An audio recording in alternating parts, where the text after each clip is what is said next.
Hey guys, it's Grace, and today I wanted to talk to you guys about my service dog in training that I'm going to be working with this semester. And I wanted to share a little bit about our first day together because it was a blast. My canine partner is named Nico. He's a black lab. He has been a part of the program for I think 3 semesters now. That means that he knows a lot of the basic tasks that he should know in order to become a service dog, but we are still working on some of the little quirks and other behaviors that are possibly more difficult. A little bit about Nico. He has a retinal fold, which means his eyes don't look straight at you. So it doesn't affect his ability to work. When he's looking straight at you, it might look like he's looking a little off to the side. Got him all health checked and everything and made sure he had good hips, other joints, like all of his health was great, so he could continue helping a handler for his entire working life. Some of his little quirks that we're working through, because at this point he does know a lot of the basics, so we're working on more of the behavioral side of things, making sure he's 100% ready to be an assistance animal. The first one is he's very mouthy when he meets people, so he'll say hi and like just take their hands or arms or whatever. So what we do with that is we tell him to take something in his mouth, and then he just takes that in his mouth, and then he can say hi. And since he has something in his mouth, he'll just wag his tail and be happy to see them without like taking their arm in his mouth or something like that. And then kind of going along with that, when he's in a house and someone first comes in the door, he'll kind of like nip at calves. It doesn't hurt. I went and saw him today and he kind of was doing it. It is just something that he obviously wouldn't be able to do if he was placed. Because of all that stuff, he's on a people ban right now, or a people diet as we've been calling it. So he doesn't get to say hi to people. Most service dogs, it's generally known that you don't let them, like say hi to everybody that they see, because then it takes away their focus from their handler. For the dogs in training, we generally have the final decision, like do we want to let someone pet our dog or do we not? So for Nico, we're not supposed to let hardly anybody pet him. And if we do, it has to be in a really controlled environment. He did get to say hi to one of my friends the other day, and that went really, really well. And then the second thing we're working on is leash reactivity. When he sees other dogs on leash, he gets really uncomfortable, and he'll sometimes bark at them or tense up, get a little bit uncomfortable. So that's the other thing we're working on. We're using bat training. So basically what we do is we walk him towards something that makes him uncomfortable until we see the first signs of discomfort, and we stop, and then we have him check in with us until he's relaxed again, and then we leave. So that's one of the techniques we're working on. And then another thing that we're really working on with him is called check it.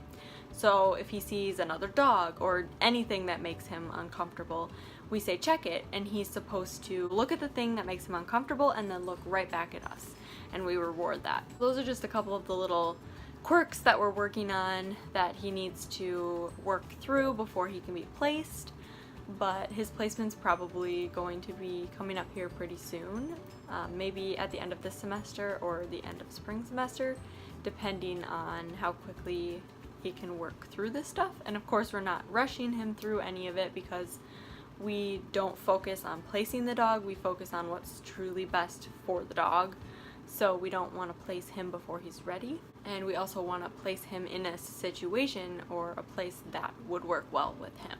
So I'll talk more about placing in another video. So I met him and my human partner, whose name is Allie, on Sunday. It's now Friday. I will make a video specifically talking about the tasks that he knows. I'll have him every Monday, half of the day on Tuesday, and on Thursdays. If there's any other day that my partner can't take him, then I would take him those days too.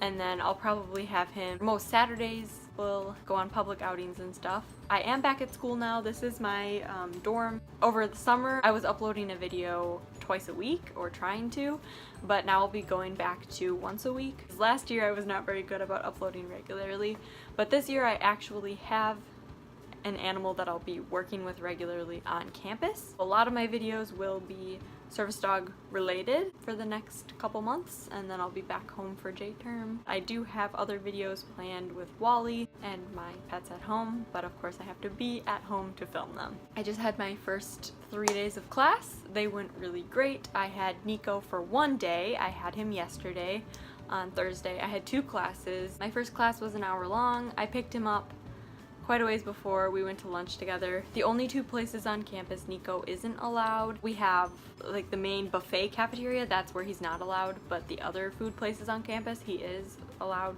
The only reason he's not allowed in the buffet is because it's a serve yourself kind of thing. And then there's one hallway in the basement of one of the agricultural buildings, and it's the food science edition.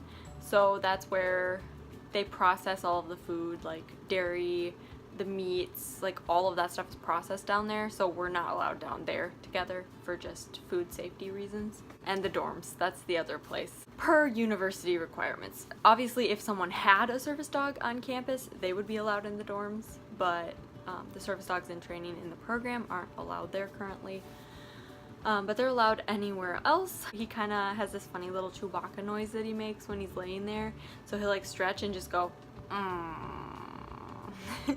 So he did that a couple times in class while he was stretching, and like the people around me just kind of chuckled. It was pretty funny, which isn't something we would correct because it's just him making normal dog noises. We had a break in between, so I went to the library up in one of the group study rooms with a friend of mine and Nico, and we were just kind of hanging out. I gave him a little Nylabone to chew on to give him some mental stimulation in between classes, because it would be kind of noisy during class and they're supposed to just be able to lay there without anything to do. Then we went to our lab section. Was a 2-hour class, and he did great through that as well, which I kind of expected from him because he has been in the program for a long time, and it's just kind of shaping behaviors at this point and working through those couple little things that need work. Tomorrow I'm taking him to the rodeo and on a couple public outings because my partner will not be available to train him. Please like this video if you enjoyed it, comment below any of those questions about the program or anything else you have, and subscribe to my channel, and don't forget to hit that bell icon so you get notified whenever I post a new video. I'll see you next time. Bye!